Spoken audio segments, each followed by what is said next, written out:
Hello viewers, welcome செய்கிறேன் அக்மல் போருக்கு.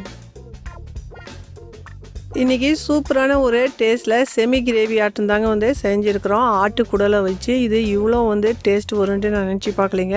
அவ்வளோ சூப்பராக இருந்துச்சுங்க. இந்த மாதிரி வந்து நீங்கள் செஞ்சு பாருங்கள். எப்படி வந்துச்சுன்னா மறக்காத காமெண்ட் பண்ணுங்கள். இப்போ தான் பார்க்குறீங்க அப்படின்னா மறக்காத சப்ஸ்கிரைப் பண்ணிக்கோங்க. பக்கத்தில் இருக்க பெல் பட்டனுக்கும் ப்ரெஸ் பண்ணிக்கோங்க. நான் போடுற வீடியோ உடனுக்குடன் அப்டேட் ஆகிட்டே இருக்குங்க மொபைலில். நீங்கள் வந்து இதே மாதிரி வந்து செய்யக்குள்ள டேஸ்ட் வந்து இதே டேஸ்ட்டில் உங்களுக்கு கிடைக்குங்க. நான் சொல்கிற மெத்தட் எல்லாமே வந்து ஃபாலோ பண்ணுங்கள். வாங்க இப்போ எப்படி சொல்லணும் போய் பார்க்கலாம். ஒரு 1/2 கிலோ இருக்குங்க. நான் வந்து ஆட்டுக்குடல் வாங்கியிருந்தேன். அங்கேயே கழுவி கொடுத்துருந்தாங்க. இதில் வந்து நான் 1 டீஸ்பூன் இருக்குங்க. இதில் நல்லா வந்து நான் மஞ்சத்தூள் போட்டு மிக்ஸ் பண்ணிக்கிட்டேன். தண்ணி நல்லா வந்து கொதிக்க வச்சுருந்தேன். இப்போ இதில் வந்து சேர்த்துக்கலாம். ஒரு 5 நிமிஷத்துக்கு நம்ம மூடி வச்சு இதுக்கு கொதிக்க வைக்கணுங்க. இந்த மாதிரி வந்து செய்யக்குள்ள நல்லா அதில் எதுனா கிருமியாக இருந்துச்சுன்னா கூட போயிடுங்க. கொஞ்சமாக வந்து நான் உப்பு வந்து சேர்த்துக்கிட்டேன். பாருங்கள், ஒரு 5 நிமிஷத்துக்கு நல்லா வந்து கொதிச்சிருச்சு. இப்போ நம்ம இதில் இருக்கிற ஆட்டுக்குடலை எடுத்துகிட்டு இந்த தண்ணி வந்து நம்ம வந்து கடாசிடலாங்க. இந்த மாதிரி வந்து செய்யக்குள்ள அதில் இருக்கிற அந்த பேட் ஸ்மெல் வந்து போயிடுங்க. இந்த ரெசிபி உங்களுக்கு பிடிச்சிருந்துச்சுன்னா மறக்காத ஃபஸ்ட் டைம் வாட்ச் பண்ணுறீங்கன்னா சப்ஸ்கிரைப் பண்ணிக்கோங்க. பக்கத்தில் இருக்க பெல் பட்டனுக்கும் வந்து ப்ரெஸ் பண்ணிக்கோங்க. நான் போகிற ரெசிபி உடனுக்குடன் மொபைல் வந்து சேருங்க. பாருங்கள், இந்த மாதிரி தனியாக நம்ம வந்து இப்போ எடுத்து வச்சுக்கிட்டோம். இப்போ இதுக்கு இஞ்சி பூண்டு விழுது வந்து சேர்த்துக்கலாம். ஒரு 1 டீஸ்பூன் இருக்கும் சேர்த்துக்கிட்டேன். இது கூட வந்து 1 டீஸ்பூன் மிளகாத்தூள். இதில் தயிர் வந்து ஒரு 2 டேபிள் ஸ்பூன் சேர்க்குறேங்க. இந்த தயிர் பார்த்திங்கன்னா வேகக்குள்ளே அப்புறமா உங்களுக்கு தெரியும் கொஞ்சம் திரிஞ்சு வந்த மாதிரி பரவாயில்ல. அந்த மாதிரி இருந்துச்சுன்னா கொஞ்சமாக வந்து இதில் வந்து நம்ம உப்பும் வந்து சேர்த்துக்கலாம். கொஞ்சமாக வந்து தண்ணி போட்டு இதுக்கு வேக வைக்கலாங்க. தண்ணி வந்து இதில் வந்து ஒரு 200 ml இருந்துச்சுன்னா போதுங்க. இதுக்கு நல்லா வந்து ஒரு 10 விசில் விட்டு நல்லா வேக வைங்க. மீடியம் ஃப்ளேமில் வச்சு நல்லா வேக வைங்க. பாருங்கள் எவ்வளோ நல்லா வந்து வெந்திருக்குன்ட்டு. உங்களுக்கு வேகலை அப்படின்னு நினச்சிங்கன்னா மறுபடியும் இன்னும் கொஞ்சம் நேரத்துக்கு வந்து வேக வச்சிங்க. நல்லா வெந்திருக்கணும். இப்போ இது தனியாக வச்சிடலாம்.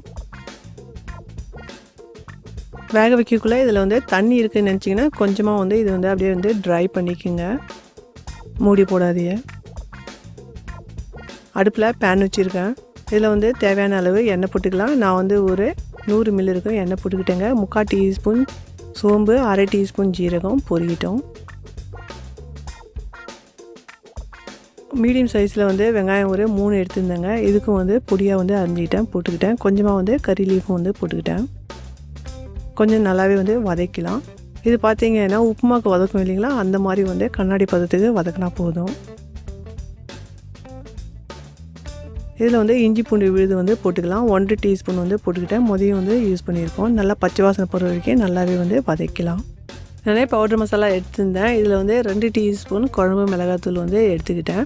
1 டீஸ்பூன் ஜீரகத்தூள், 1 டீஸ்பூன் மிளகாத்தூள். காரம் கம்மியாக இருக்கிறதால கொஞ்சம் நான் சேர்த்துக்கிட்டேன். 1 டீஸ்பூன் கரம் மசாலா தூள், 1 டீஸ்பூன் மிளகுத்தூள். நல்லாவே வந்து இஞ்சி பூண்டு விழுதெல்லாம் வந்து வதங்கிடுச்சு. சிம்மில் வச்சு வந்து நம்ம இந்த பவுட்ரு மசாலா இதில் வந்து சேர்த்துக்கலாம். இதுக்கு வந்து கொஞ்சம் நேரத்துக்கு வந்து பச்சை வாசனை போகிற வரைக்கும் வதக்கலாம். நம்ம வந்து ரெடி பண்ணி வச்சுருந்தோம் இல்லைங்களா வேக வச்சு.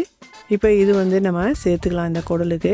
நீங்கள் வேக வைக்கக்குள்ள உங்களுக்கு தண்ணி அதில் இருக்குது, நீங்கள் வந்து ட்ரை பண்ணல அப்படின்னா அந்த தண்ணிக்கு தனியாக கொஞ்சம் நேரம் வச்சுட்டு அந்த குடல் மட்டும் இதில் வந்து சேர்த்துக்கலாம். நல்லாவே வந்து இப்போ வந்து வதக்கி விட்டுக்குங்க. மீடியம் ஃப்ளேமில் வச்சு ஒரு 5 நிமிஷத்துக்கு நல்லாவே வந்து வதக்கிட்டோம். இந்த மாதிரி வதக்கக்குள்ளே அந்த மசாலாலாம் அந்த குடலில் போயிட்டு நல்லாவே வந்து அப்சர்வ் ஆகிடுங்க.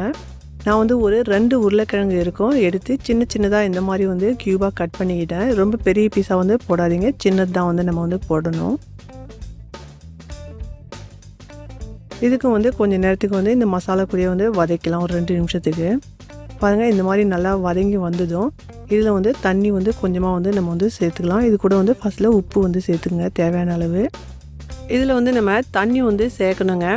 நீங்கள் வேக வைக்கக்குள்ளே வந்து தண்ணி உங்களுக்கு வந்து இருந்துச்சு, நீங்கள் வந்து ட்ரை பண்ணல அப்படின்னு நினச்சிங்கன்னா அந்த தண்ணி இந்த நேரத்தில் வந்து சேர்த்துக்க முடியுங்க.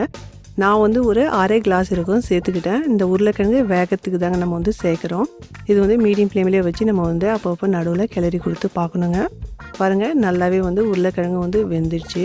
எல்லா மசாலா எல்லாமே சேர்ந்து இதில் வந்து அவ்வளோ சூப்பரான ஒரு டேஸ்ட் இருக்குங்க. உருளைக்கிழங்கு வந்து நம்ம சேர்த்து போட்டதால் நல்லாவே வந்து பரிமாறத்துக்கு கொஞ்சம் எக்ஸ்ட்ராவே உங்களுக்கு கிடைக்குங்க. இதில் வந்து 1 டேபிள் ஸ்பூன் இருக்கும் நெய் வந்து சேர்த்துக்கிட்டேன். அது ஆப்ஷன் தாங்க. இதில் வந்து ஒரு பச்சை மிளகாய்க்கு சின்ன சின்னதாக வந்து கட் பண்ணி போட்டுக்கிட்டேன். கடைசியில் வந்து ஒரு 3/4 டீஸ்பூன் இருக்குங்க கரம் மசாலா தூளும் வந்து தூவிக்கிட்டேன். கொஞ்சம் அதிகமாகவே வந்து கரியாண்டர்லேயும் வந்து கட் பண்ணி போட்டுக்கிட்டேங்க. இதுக்கு வந்து ஒரு 2 நிமிஷத்துக்கு நம்ம வந்து வதக்கலாங்க. பாருங்கள், நல்லாவே வந்து ஒரு 2 நிமிஷத்துக்கு வந்து மூடி வச்சு வந்து நம்ம வதக்கிட்டோம். பாருங்கள் எவ்வளோ சூப்பராக வந்து ரெடி ஆயிடுச்சு. இது வந்து பார்த்திங்கன்னா ரைஸோட உங்களுக்கு சைட் டிஷ்ஷாகவும் நல்லாயிருக்கும். ரொட்டியோட சப்பாத்தியோடையும் வந்து சாப்பிட்றதுக்கு சைட் டிஷ்ஷாக சூப்பராகவே இருக்குங்க. இதில் நம்ம குடல் வந்து போட்டு நம்ம ஆக்கக்குள்ள அந்த பேட் ஸ்மெல் வந்து உங்களுக்கு இருக்காதுங்க. நான் செஞ்ச மெத்தடில் செஞ்சிங்கன்னா இதே மாதிரி வந்து செஞ்சு ஆசத்துங்க. Enjoy your food.